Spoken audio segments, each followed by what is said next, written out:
Fayyaa akkam jirtu dhaggeeffattootaa fi daawwattoota keenya kabajamoo nagaan keenya Oromummaa bakka jirtanitti sinaa qaqqabu gabaasa tarkaanfii gooticha waraana bilisummaa Oromoo gurraandhala 25 bara 2022 isiniif dhiyeessaa injifannoolee cululuqxuu fi diina baaraksan waliin ani daandii elemooti.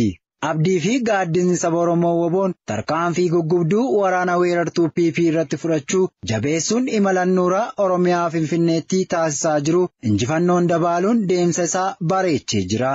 Haaluma kanaan irree fi gaachanni uummata Oromoo woboon zoonii lixaa godina Bahaa Wallaggaa keessa sossoo gurraandhala 24 bara 2022 ona leeqaa dullachaa magaalaa Baandiraa keessatti waaree booda sa'a 10 akka lakkoofsa Empaayeratti irraa kaasuun lola jabaa geggeesseen waraana sirnichaa magaalicha keessa qubachuun uummata dararaa turte mooraa ishee keessatti rasaasaan akaa'uun baarudaan macheessee du'aa fi madoon adabuun mooricha keessaa buqqaasee jira. Lola kanaan meeshaalee garaa garaa gootichi waraana bilisummaa Oromoo waraana diinaa kanarraa hiikee jira.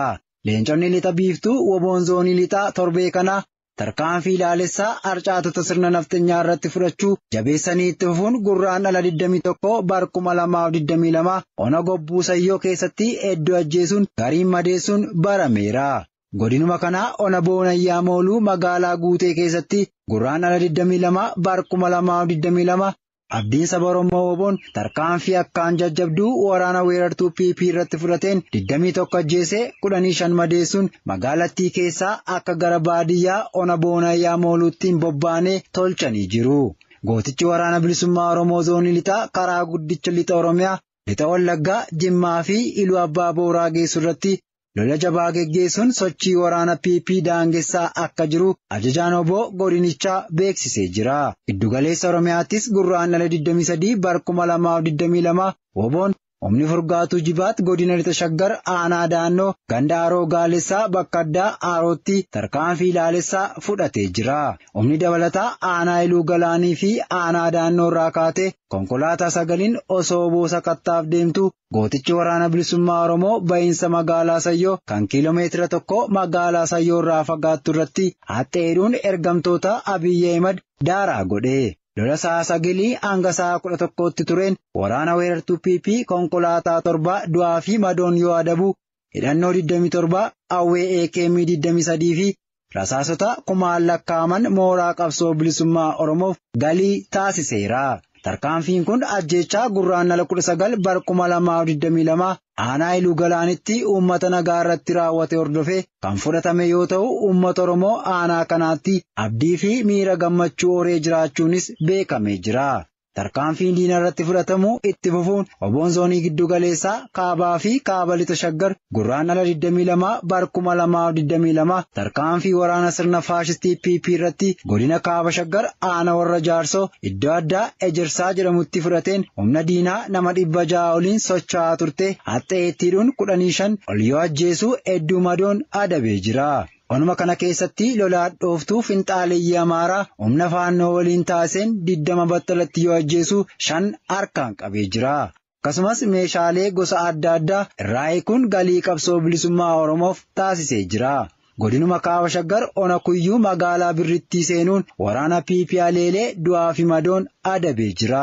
Bifuma wal fakkaatuun shaggar lixaa aanaa aadaa bargaa ganda karkarreessaa keessatti gootichi waraana bilisummaa Oromoo tarkaanfii fudhateen 10 battalatti yoo ajjeesu 7 madeessee jira. Abdii fi wanteen uummata Oromoo oboon zoonii kibbaa konyaa Gujii Bahaa keessa socho'u Cibraan Laga Dambii aanaa Sabbaa Booruu ganda Lookoo Urbaa keessaa iddoo addaa Kattaa jedhamutti gurraandhala 23 bara 2022 irraa lola marsaa 3 waraana PP irratti geggeesseen loltuu diinaa 14 battalatti ajjeesuun 12 ol madeessee jira.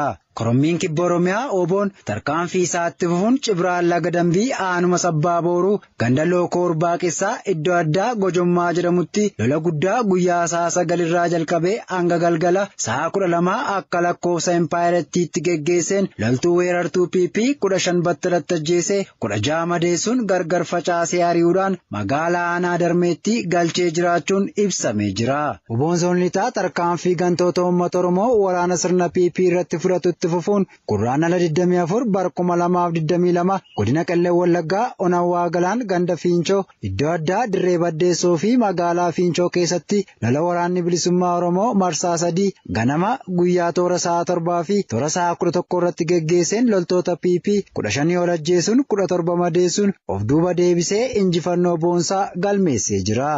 Zoonii lixaa keessatti gootichi waraana bilisummaa Oromoo Diina Damsee Aleeluu itti fufuun gurraandhala 25 bara 2022 ganamarraa qabuun godina Bahaa Wallaggaa Onawaayyuu Tuqaa naannoo Qotaa keessatti waraana tiksitoota sirna dulloomaa Minilik irratti tarkaanfii fudhateen reeffa ambulaansii 3 akka kaafattu taasisee jira. Lolli kun magaalaa guddittii godina Bahaa Wallaggaa Naqamteerraa kiiloomeetira 25 qofaa kan fagaattu irratti kan geggeeffame yoo ta'u daandii guddichi Sibuusiree gara magaalaa Naqamtee geessu hanga gabaasni kun qindaa'etti reeffa waraanaa koloneel Abiyyi Ahmediin kan guutame ta'uun ifoomeera. Lolli guddaan lixa Oromiyaa godina Bahaa Wallaggaa keessatti deemaa waan jiruuf gabaasa isaa xumura lolaa booda sagantaa itti aanutti qabannee isiniif dhiyaanna. Dhiigaa fi lafee keenyaan Oromiyaa walabaa ni ijaarraa oraa bulaa deebanaa injifannoon uummata Oromoof. Godinni Wallaggaa Aanaa Ganjii keessatti waraanni sirni PP namni nagaa tokkijjeesuun kanneen biraa jalaaman gubanii qabeenyallee saamuun barame. Jaaleeran gameessaa dabalata qabdi.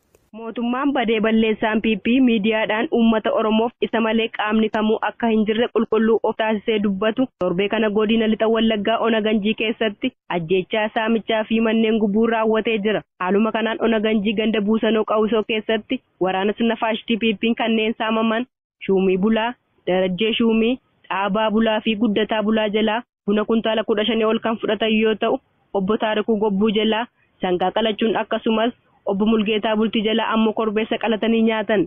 Waraanni PP akka waraana naamusa qabuutti mootummaan bulchiisa Abiyyi Ahmed dubbatu kun gocha badii isaa itti fufuun obbo Biqilaa Geetaachoo nama jedhamu manaa gadi waamuyyoo ajjeesu obbo Jireenyaa Biraasaa jalaa mana jireenyaa qabeenya guutuu waliin gubee barbadeesseera. Waraanni sirnichaa kun Ona Ganjii gandoota baadiyyaatti dirqama bobba'an mana irra deemuun uummataan ijoollee keessan galchaa hin galchitan taanaan akkuma manneen namoota biroo gubaa jirru kan keessan illee ni gubna isinis ni ajjeesna jechuun doorsisni hamaan irra gahaa jiraachuu jiraattonni arraanni biyyoolessa Oromiyaa dubbisa yaada isaanii ibsataniiru.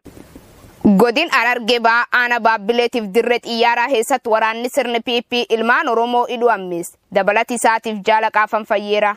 Mootummaan abdii kutataan PP ilmaan Oromoo afaan qawween ilaalcha siyaasaa paartii biyya bulchaa jiru qofa akka hordofaniif hojjechaa jiru. Ilmaan Oromoo badii tokko malee ilaalcha siyaasaa yakkuun maqaa garaagaraa itti moggaase godina Bahaa Harargee Ona Baabbilee fi dirree xiyyaaraa keessatti hidhaan dararaa jira. Ona Baabbilee Araddaa Najatee Gammachiisaa keessatti torban lamaan dura nama maqaan isaa Yaasuf Usmaan Bulee jedhamu badii tokko malee qabuun buufata poolisii aanichaatti hidhamee akka jiru maddeen addeessaniiru. Oduma wal fakkaatuun godinuma kana Ona dirree xiyyaaraa Araddaa Jibraayiloo irraa namoota 17 isin waraana bilisummaa Oromoon hidhata qabdu jechuun kan hidhan yoo ta'u hidhamtoota kanneen keessa shamarree Munaa Jafaar jedhamtu ammoo situ uummata mootummaa irratti kakaasa jechuun mataa namoota 17 gochuun komatanii jiru.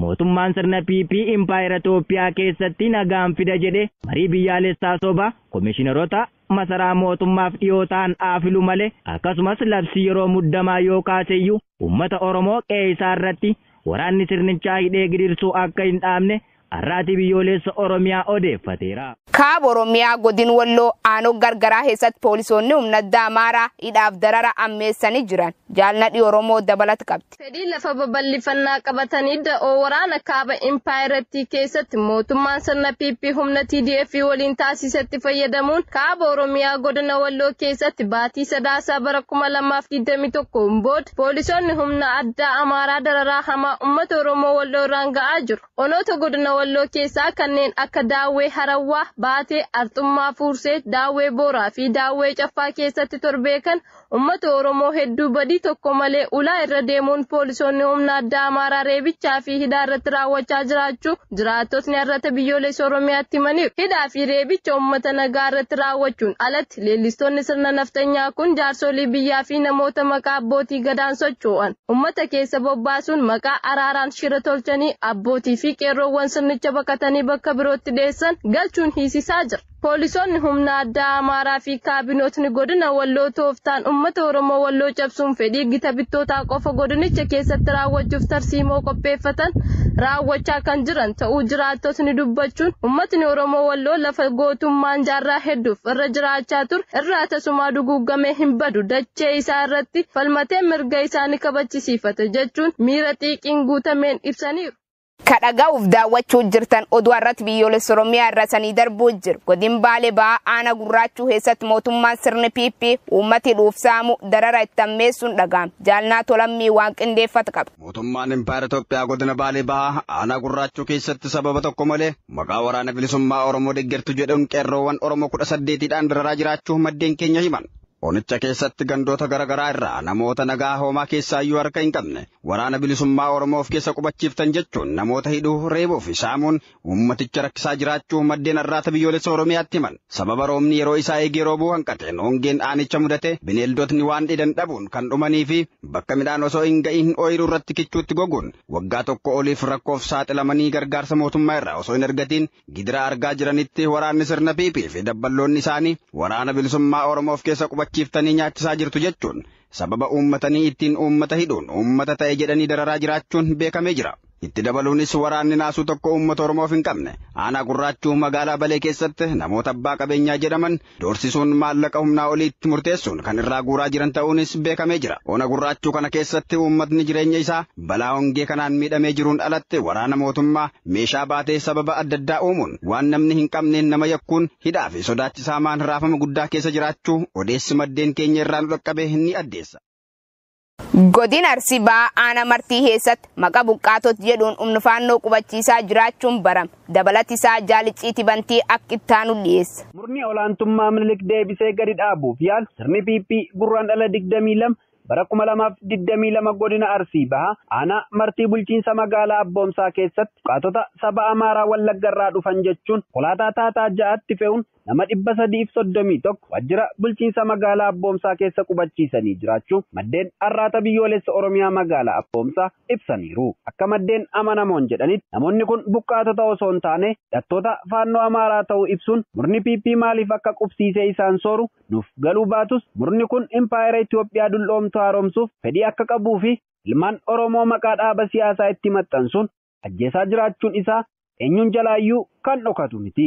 Gareen maafiyaa kun Aanaa Martii ganda Golaa Gootaa jedhamuttis maquma buqqaatota saba Amaaraa jedhuun naannoo mana amantaa Ortodoksii gandichaa humna faannoo 100 ol qubsiisanii jiraachuunis beekameera. Bara mootummaan Dargii aangoo irra tures uummata kana maqaa beelaan naannoo Amaaraa irraa fiduun magaalaa Abboomsaa keessa kan qubachiisanii turan ta'uu maddeen himuun haala yeroo sanaa irraayyuu haalli magaalattiin foolii Oromummaa ibsitu xiqqaa waan ta'eef kun itti dabalamnaan uummanni Oromoo magaalattii rakkoomtuuf saaxilamuu akka danda'an sodaa qaban irraa ibsaniiru. Kana malees sirni PP amma aangoorra jiru meeshaalee waraanaa fi haala mijaawaa uummata kanaaf Oromiyaa cufatti guutaa fi waan jiruuf miidhaan baroota darban fedhii lafa babal'ifannaa Minilikii wal qabatee ture uummata maqaa saba Amaaraan of dhaadessan kanaan uummata Oromoo irra gahaa ture akkasumas kan amma lixa Oromiyaa Horroo Guduruu Wallaggaa fi Bahaa Wallaggaa keessatti humnoota finxaaleeyyii Amaaraa kanaan uummata Oromoo irra gahaa jiru uummata Oromoo Ona Martii irratti ga'uuf deemaa waan jiruuf uummatichi